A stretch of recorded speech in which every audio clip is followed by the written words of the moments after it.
Revenue శాఖ మంత్రులు అనగాన సత్యప్రసాద్ గారు, గౌరవ చీఫ్ సెక్రటరీ, సహచర మంత్రివర్గ సభ్యులు, జిల్లా కలెక్టర్లు, సీనియర్ అధికారులు అందరికీ కూడా నమస్కారాలు, అభినందనలు, శుభాభినందనలు. ఈరోజు మనందరం 4వ కలెక్టర్స్ కాన్ఫరెన్స్లో అటెండ్ అవుతున్నాం. అదే సమయంలో ఇప్పటికి మీరు చూస్తే 15 నెలలు పూర్తి చేశాం కొత్త గవర్నమెంట్ వచ్చిన తర్వాత. మీరందరూ కొంతమంది నిన్న మొన్న చూశాను, మీరు రికార్డ్స్ అన్ని యంగ్స్టర్స్వి 2040, 54, 55 కూడా సర్వీస్లో ఉంటారు కొంతమంది కొత్తగా వచ్చిన ఐఏఎస్ ఆఫీసర్స్ అందరూ. నేను ఐఎమ్ థింకింగ్ 2047 అంటే ఆ తర్వాత కూడా ఆలోచిస్తున్నాం, ఒక ఎకో సిస్టమ్ క్రియేట్ చేయాలి. ఇండియా నెంబర్ 1 కావాలి.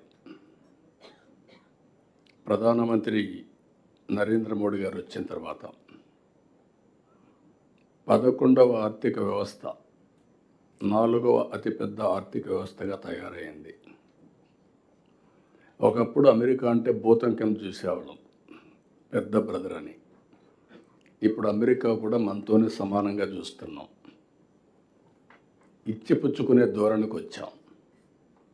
అది రావడానికి కారణం మీరందరూ గుర్తుపెట్టుకుంటే, మనకు స్వాతంత్రం వచ్చి దగ్గర 75 సంవత్సరాలు అయిపోతుంది, 77 సంవత్సరాలు అవుతా ఉంది.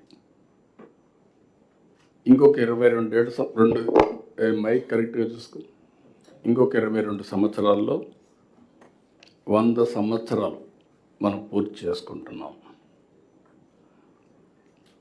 నేను కూడా చాలా చూశాను రాజకీయాల్లో. నిన్న మొన్న చూస్తే ఐఏఎస్ ఆఫీసర్లు, ఐపీఎస్ ఆఫీసర్లు చూస్తే వాళ్ళు పుట్టిన సంవత్సరమే నేను సీఎంగా ఉన్నా. అవన్నీ చూసినప్పుడు I had a great experience in this country.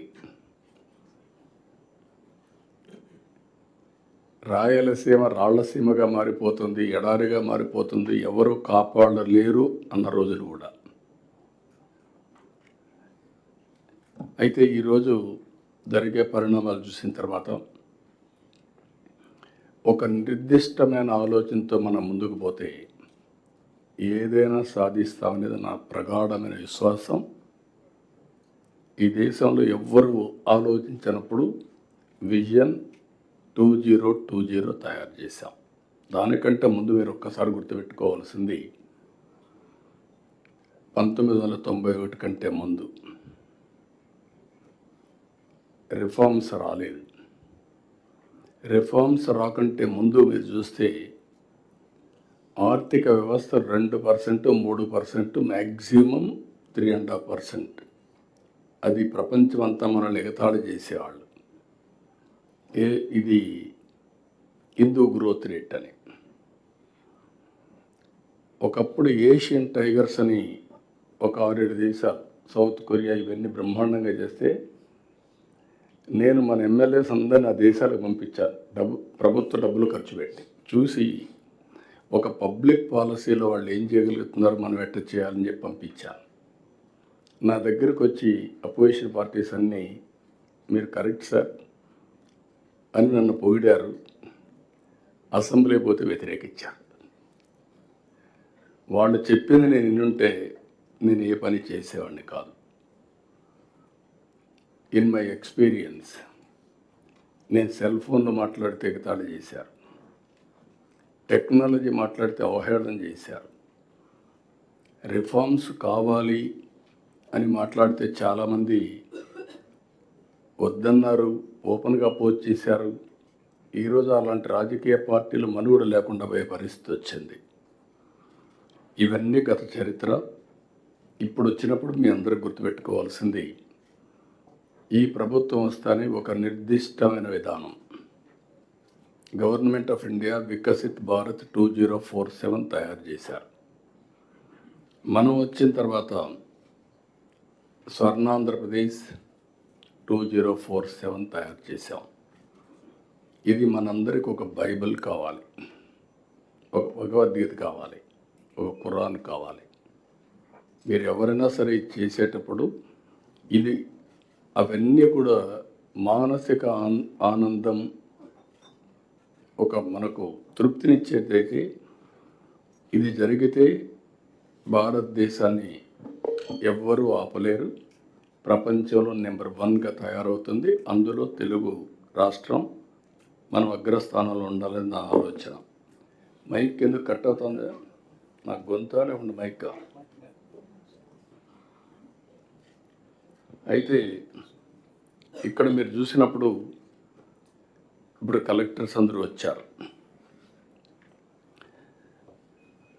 15 నెలల తర్వాత నేను కూడా ఫస్ట్ టైం వస్తానే కొంతమంది కలెక్టర్స్ అందరినీ సెలెక్ట్ చేసుకున్నాం. ప్రాసెస్లో 1 సంవత్సరం చూసిన తర్వాత మళ్ళీ ఉండే వాళ్ళలో నేను ఒక ఆలోచన చేశాను. నేను చాలాసార్లు ప్రయత్నాలు చేశా, కానీ ఈసారి మాత్రం కొంచెం డెప్త్కి వెళ్తున్నాను. అందుకే చీఫ్ సెక్రటరీ దగ్గర నుంచి డీజీపీ దగ్గర నుంచి అందరిలో కూడా రైట్ మ్యాన్ రైట్ ప్లేస్ మనం పెట్టుకోగలిగితే అక్కడి నుంచి మన విజన్ కూడా, నేను అనుకున్న పనులు కూడా సుజావుగా జరుగుతాయనే ఉద్దేశంతో ఫస్ట్ ఆఫ్ ఆల్ నేను ముందు ఒక ప్రజాస్వామ్యంలో ఉన్నాను కాబట్టి మా ఎమ్మెల్యేల సెలక్షన్లో కూడా చాలా ఎక్సర్సైజ్ చేశాం. మంత్రుల సెలక్షన్లో కూడా చాలా ఎక్సర్సైజ్ చేసుకున్నాం.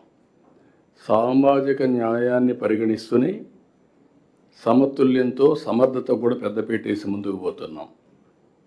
ఈరోజు మేము చేసిన పని మీరు గుర్తుపెట్టుకోవాలి. రిమైండ్ చేస్తున్నా మీకు, పొలిటికల్ గవర్నెన్స్ అన్నాం కాబట్టి ఇక్కడ ఎన్డీఏ గవర్నమెంట్ ఉంది, కేంద్రంలో కూడా ఎన్డీఏ గవర్నమెంట్ ఉంది. డబుల్ ఇంజన్ సర్కార్, డబుల్ డిజిట్ గ్రోత్. ఈరోజు మీరు చూస్తే హైయెస్ట్ గ్రోత్ రేట్ 10.5% ఫస్ట్ క్వార్టర్లో వచ్చాం. కానీ మన ఎయిమ్ అయితే ఇంకా ఎక్కువ ఉంది, హై ఉంది. అదే సమయంలో లాస్ట్ ఇయర్ 12% గ్రో అయ్యాం. 2047 వరకు 15% గ్రో కావాలని మన ఆలోచన. 7.5%కి 15% డిఫరెన్స్ మీరు చూస్తే 4.5 times CAGR. మామూలుగా గ్రో అయితే మీరు ఒక 10 లక్షల రూపాయలు పర్ క్యాపిటల్ ఇన్కమ్ వస్తే, అదే మీరు 15% గ్రో అయితే 45 lakhs వస్తుంది. That is the difference. 10 లక్షలకి 45 లక్షలకి 22 సంవత్సరాల్లో. అందుకనే ఈరోజు మీరు చూసినప్పుడు చాలా స్పష్టంగా I'm very happy. Finance department planning, they have done very good exercise. ఈరోజు కలెక్టర్స్ కాన్ఫరెన్స్లో ఈరోజు రేపు మీరు మాట్లాడే విషయాలను చూశాను, అన్నీ నేనే ప్రిపేర్ చేయమన్నాను, ప్రిపేర్ చేశారు. మొన్న సాయంత్రం మేము ప్రిలిమినరీ ఎక్సర్సైజ్ కూడా మినిస్టర్స్, ఇంపార్టెంట్ సెక్రటరీస్ కూర్చొని తయారు చేశాం.